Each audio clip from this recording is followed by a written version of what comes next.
Hi, this is Emily Bergman, and here are my responses for Journal D.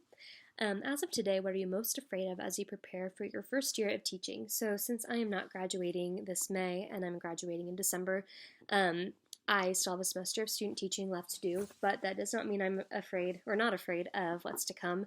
My first year of teaching will be starting probably in January, so I'm afraid of, starting midway through a year, what that's going to look like, especially with the virus going on. Will it be online still? Will it be in person? Will the kids be adjusted to the classroom environment again?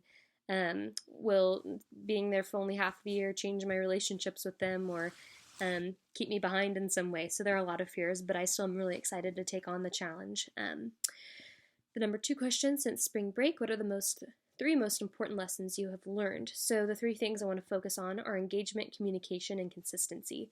So one of the major things, and I'll talk about it again later, but engagement's been really important, even though it's only about a 25-minute period where I'm actually teaching material to the children every day.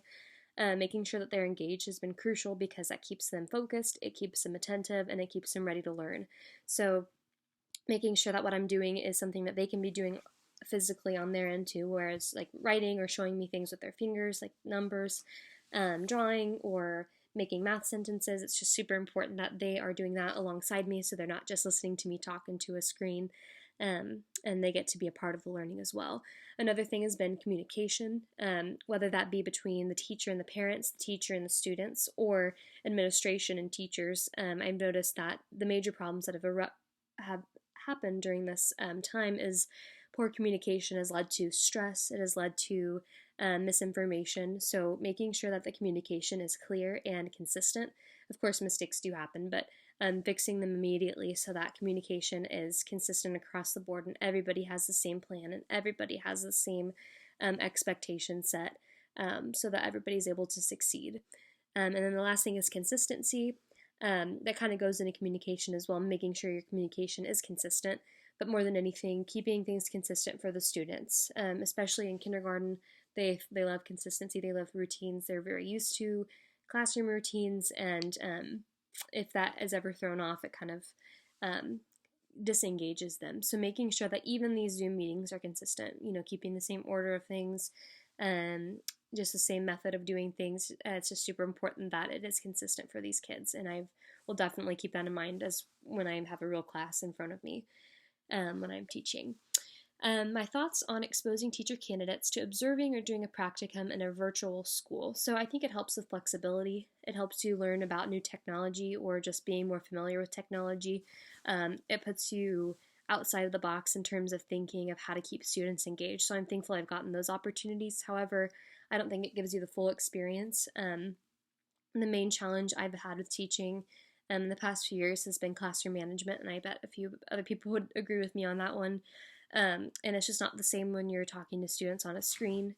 You don't get to have that full feeling of management because they could easily turn their screens off. They could walk away. They could, you don't have that same, I don't want to say control, but you don't have that same opportunity to keep them engaged and keep them focused and keep them behaving.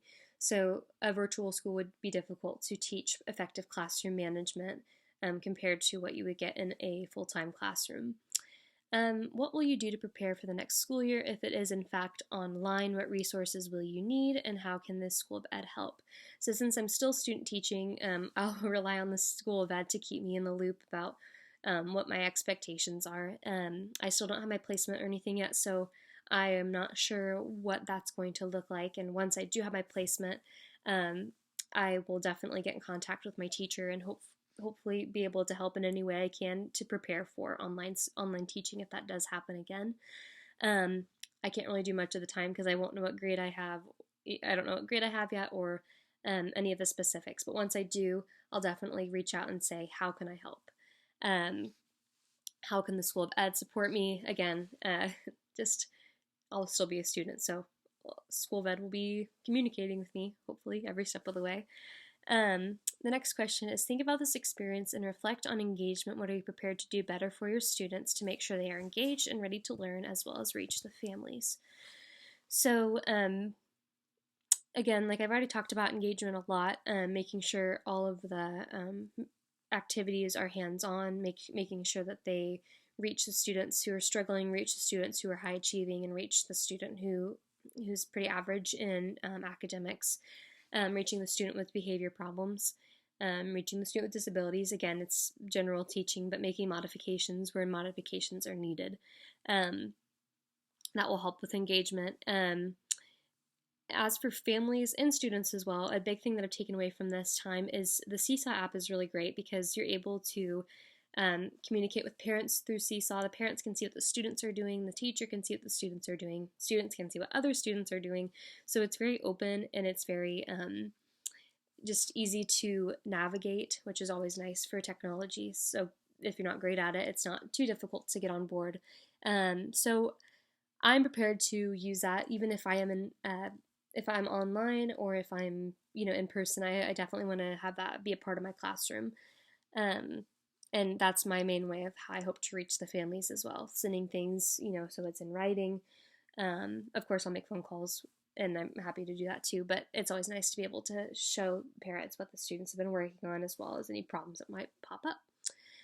And again, just that consistent communication piece. I'm always ready to communicate consistently across the board with the parents, and even requesting recommendations for their work at home in case they are behind on whatnot. And speaking of kids being behind, we need to be ready to meet students where they are and advance them. What are some resources you will use to make sure your students continue to learn and meet the standards? So one thing that we kind of talked about in a meeting today actually was being in communication with the teachers before and after, vice versa, and just saying, hey, which students did not consistently attend your Zoom meetings? Which students did not do work? Which students do you feel are going to be the most behind because of this learning gap?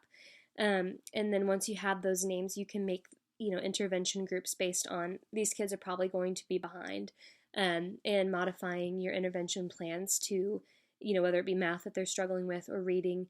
You'll be able to at least have an idea of which students were not actively participating in the Zoom or could not actively participate. So you're hopefully able to catch them back up to whatever is needed to be caught back up to. Depending upon the parents, it would be really nice to, communicate with them and say, hey, this is what your kid, their sight words are struggling, they don't know half of last year's. If here's some flashcards, work on that with them. If you'd like. I know it doesn't always work like that, but maybe if you have parents that are ready to do that, that would be wonderful so they could work on it at home. But other than that, yeah, there's going to be a lot of what ifs. There's going to be a lot of what do I do? And I'm thankful that I at least have another semester of learning how to adapt, especially in such a crazy time. I'm excited to see how my future clinical supervisor is able to take what has happened and turn it into something good, hopefully.